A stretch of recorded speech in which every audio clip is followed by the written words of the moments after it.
budget.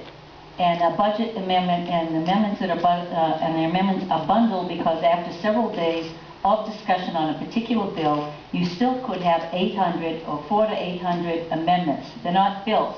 They're amendments to the budget left.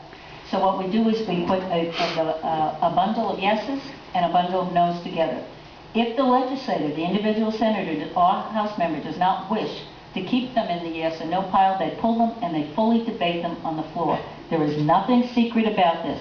And let me just go back to making choices on cutting Quinn or cutting school or cutting veteran services if question 3 passes.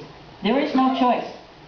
January 1, that ballot question says January 1, it takes effect.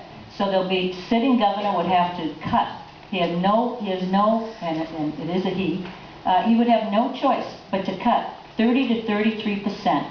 And you either cut it across the board 33%, or you choose to cut all health care, all human services, or whatever else. It kicks in January 1. All right, next question, we're going to start with Terry Murray, and it's going to come from you over there. Thank you. I think it's fair to say that Cape Cod is recognized far and wide as a truly special place, and the state legislature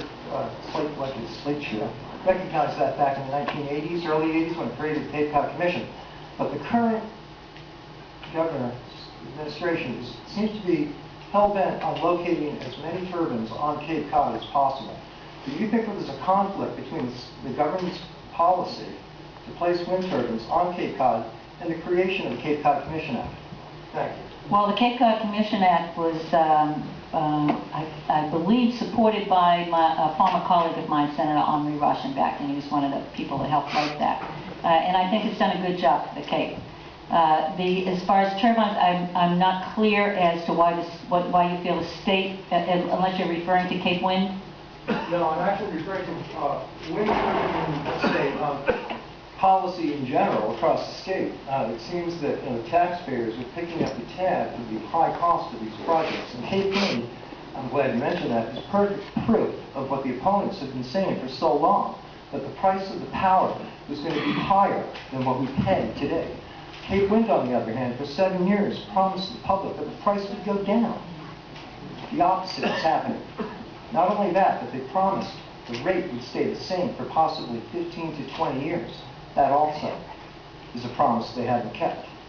So can you frame the question then? What are you asking? My question was simple. Do you believe that there's a conflict between the creation of the Cape Cod